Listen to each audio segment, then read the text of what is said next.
Olá pessoal, tudo bom? Hoje nós vamos falar mais um pouquinho sobre dúvidas que acontecem aí nesse mundo acadêmico. E a dúvida tem a ver agora com produção científica ou com formatos de produção. Vem comigo!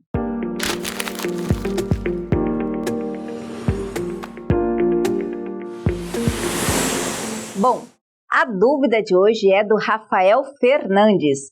E a questão que ele colocou é o seguinte: editoras de livros mandam convites para que artigos, resumos e resumos expandidos já publicados em congressos ou em eventos sejam publicados por elas como capítulos de livro. Isso é correto? Vamos lá, Rafael.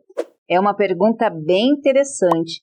É um tipo de produção e a gente tem que entender um pouco mais antes de fazer esse julgamento, né, do correto, desse dualismo correto-errado.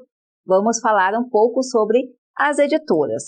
Então, a gente reconhece que as editoras passam agora por uma situação muito delicada.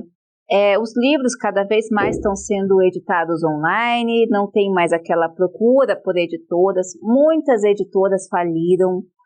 Existe agora uma autonomia de publicação de artigos científicos de demanda, até mesmo porque aquele trabalho que se tem com o livro, fazer o registro do ISBN, pagar a tiragem e colocar nas livrarias, tudo isso agora está cada vez mais diminuto. As pessoas querem esse mundo atual, elas querem agilidade, elas não querem esperar e não só querem, como precisam. A gente tem cada dia mais informações acontecendo o tempo todo. Aquela falta de informação que se tinha há alguns anos atrás, aquela falta de conhecimento, aquela luta para que o conhecimento chegasse, está cada vez mais invertida no sentido de excesso. A gente está sendo... Agora o fenômeno é ao contrário, é o excesso de informação, o excesso de ciência, o excesso de artigo, e você vive num mundo maluco que para você se diferenciar, você tem que produzir. Quem que faz sucesso hoje no mundo acadêmico? Quem produz mais artigos? Quantos artigos você tem no seu Lattes? Quantos artigos tem no número DOI? Qual é a representatividade do seu artigo? Ainda esse ano, qual é a revista? Quais da revista? Daqui a 2 anos, nem 2 anos, daqui a 1 ano, qual é o índice H da sua revista? Aí surgem métricas. Enfim, um mundo doido, um mundo maluco. Aonde estão as editoras nesses passos? Tentando sobreviver no mercado. Então, o que acontece com essas editoras? Elas, na busca de não falir, na busca de atender o mercado, elas ficam buscando produtos que possam ser fornecidos para o mercado e elas assim conseguirem, de certa forma, sobreviver. Então, você tem muitos formatos de editoras surgindo. Editoras independentes, editoras científicas, e aqui eu vou fazer uma pausa, assim, entre parênteses, que num outro comentário me perguntaram o que seria uma editora científica.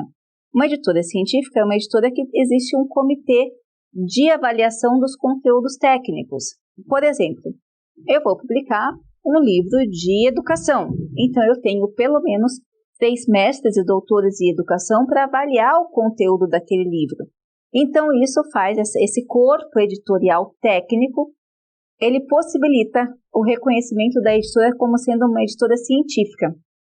Automaticamente, todos os livros que aquela editora produz têm essa característica de ciência. Então, ela não produz ela não divulga e não produz outros tipos de livro. Por exemplo, tem editoras que são especialistas somente em materiais espiritualistas. Então, não são cristãos, são espiritualistas de uma outra esfera. Tem editora que é só evangélica, então toda obra que produz é evangélica. E a editora científica, ela tem o corpo editorial, não é literatura que ela produz, não é outros tipos de livros, como mais literatura, no sentido de literatura, autoajuda, por exemplo. Ela vai ter um corpo técnico para avaliar e produzir livros que sejam considerados científicos, ok? E aí, nós temos formatos de editoras que vão surgindo. Isso é importante você saber. É a questão de mercado. E não estamos aqui para julgar ninguém. Eu, como pessoa, não só como acadêmica, mas como pessoa, é uma característica minha, de não julgar ninguém, certo, errado, tudo existem algumas variáveis para se considerar. Então, como pessoa mesmo, eu sempre procuro me afastar um pouco para analisar a situação de dois lados e não julgar ninguém. Então, nesse caso, não vamos falar correto ou incorreto, essa questão de juízo, vamos trazer uma realidade de situação, tá? Então, veja bem, isso é importante falar, porque uma vez que a gente está na internet, às vezes as pessoas tendem a adaptar a nossa linguagem de uma forma não correta. Eu não estou colocando julgamento na questão do juízo do correto ou errado. Estou falando de mercados e de produtos que acontecem e vou colocar alguns pontos aqui para você pensar sobre isso. Aí essas editoras procurando sobreviver nesse mundo maluco, nesse mundo de informação exacerbada, onde tudo agora é online, tudo é internet, tudo é para ontem. O que elas fazem? Algumas dessas editoras começam a organizar livros e aí elas entendem que não há interesse das pessoas em, hoje em dia, publicar livro, fazer um capítulo de livro só para que seja lançado o livro. Por quê? Porque se você tem o mesmo trabalho de você publicar um capítulo de livro, só que você vai publicar um artigo científico, o artigo científico chega muito mais rápido, dependendo de onde a revista é indexada, chega para muito mais pessoas, com muito mais informação e você começa a ser citado. E a gente vai falar sobre essa questão do ser citado num próximo vídeo.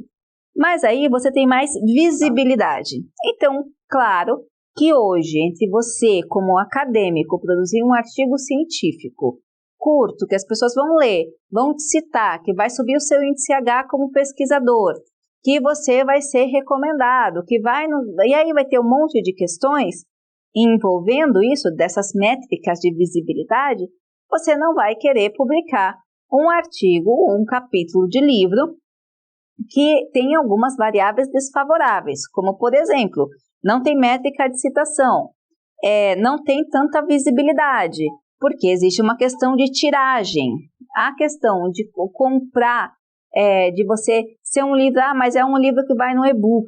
Hoje quase ninguém vê livro desse jeito, podendo ter esse mesmo tema do seu num artigo científico gratuito. Então, o Brasil, ele opta pela questão do conhecimento científico aberto, open search, é participante do Pacto DORA. Então, assim, tem muitas questões que desfavorecem o interesse dos pesquisadores em optar pela publicação de um livro, ou melhor, de um capítulo de um livro. O que acontece com essas editoras? Tentando sobreviver, elas oferecem, olha, então pega o material que você já tem e a gente encaixa no livro.